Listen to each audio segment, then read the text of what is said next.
Hi, my name is Ingmar Lauer, and in this Vertex video tutorial, I'd like to show you how the visualizer workflow can offer another approach to getting your content from the canvas of your compositing space to your outputs. The visualizer is a feature in Vertex's render editor that allows you to create a mock-up of your stage or scenery consisting of any possible screens in their physical dimensions, resolutions, and positions. And those screens are linked to a canvas of your choice and also to a connecting display surface. And you know, Vertex's strongest suit is its incredible flexibility that thrives on its hardware independence. So in the beginning of your project, you'll have to choose which workflow to pick. Canvas first or visualizer first. Now let me show you how the visualizer works. Let's start from the scratch and create a new empty project. The new empty project has got the advantage that there's no outputs configured yet. We can do that from the visualizer. Here in the middle is our render editor window, and we see our empty canvas. And because it's unbearable for me to be staring into this vast emptiness of our compositing space, I'll go to the Libraries Content tab and drag some sample content onto our canvas. Next, I'll go back to the Project Explorer and select the canvas to get rid of this outline here. We'll go to the Inspector window, Settings tab, and disable the Show Outline property. And with the outline gone, we can marvel at the full texture without the dark borders. Alrighto, it's time to create the visualizer. Go to the main menu, Create, and select Visualizer. Done, here it is. Now, before we'll access that visualizer, I'd like to go to the Windows menu and open a second render editor window. This is just to illustrate what's happening on our canvas while working with the visualizer. This floating dockable window can be really put anywhere in the user interface. I guess I'll choose the right side of my playback editor and pull the window a little bit more to the left, so I got approximately the same size in both render editor windows. And if I click into that window, I'll activate it, and with my mouse wheel I can zoom out to get a complete view of our test content. And now the moment has come where we'll access the visualizer by going to the top render editor and choosing Visualizer from the drop-down menu. It's got a gray background by default, distinguishable from a canvas view with a black background. Now with a right click, we can create a new screen from the context menu. The default screen size is 10 meters in width and 5.625 meters in height, with a resolution of 1920 by 1080 pixels. This equals a 16:9 aspect ratio. And if the hardware on your stage has got different dimensions, you can enter them right here. XYZ positions your screen in the virtual stage area. You can also choose between 2 or 3-dimensional mode. And target canvas is the compositing space that will be targeted by the new screen surface. And if you want to create a new canvas altogether, you can check this box here in case you'd like to work with a different compositing space. Now, when the last box is checked, Vertex will interpolate a practical aspect ratio in case the aspect ratio of your screen's physical dimensions differs from the one of its pixel density. Now we'll confirm this with OK, and a second dialog pops up. This one only appears when creating the first screen in our visualizer and asks if this screen's dimensions shall be set as main reference to the canvas. Now this will define the ratio between physical size and pixels, and any following screens, even if they have different dimensions, will be fitted into the visualizer according to this ratio.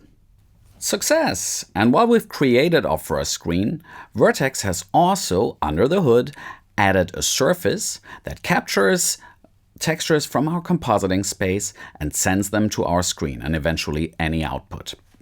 Now to illustrate the connection between screen and surface a little further, I'm going to right-click onto the surface in the Project Explorer and pin this item to a new inspector. And now with this new floating inspector here, we're able to observe the canvas offset of surface number 1, while we move the screen around in our visualizer by clicking and dragging it around. And please note that changing the position of our screen also changes the canvas offset, not only in the floating inspector window, but also in our canvas view render editor. So let's say we want to break that connection between canvas offset and the screen's position. If we like the texture as it is for now, we could go to the inspector of our screen and disable Auto Update Surface. If we move the screen around, the canvas offset of our surface is no longer being updated by the screen's position. But let's reset it to the default value for now. And what I also want to show you is instead of having this floating inspector on the left side here, we could close that and access the surfaces inspector by right-clicking, accessing the context menu and selecting the screen surface into our inspector window on the left side. Now that's a real time-saving workflow if we want to quickly access the properties of surface number 1. If we click back onto the screen in the visualizer, the inspected item changes back to screen number 1. Let us now create a second screen by right-clicking into the visualizer. And since I'm feeling a little naughty today, we'll add a screen that is 7.5 meters in width, but has got the same height. Maybe it's an old XGA projector with a resolution of 1024 by 768 pixels and an aspect ratio of 4:3. Confirm with OK. And we got a second screen with a different pixel resolution, but the same dimensions. And that forms a beautiful continuous picture. Now, if we enable snapping in our render editor, the little magnet icon down at the bottom, the two screens snap together and the position of both surfaces, the canvas offset, is now beautifully aligned. Now let me show you a cool keyboard shortcut. Press Ctrl and hold it, and click on the screen and drag the mouse around. And by doing so, we'll access the position properties of our clip container in our compositing space. Next thing I want to show you is how to permanently attach some content to a screen and its connected surface.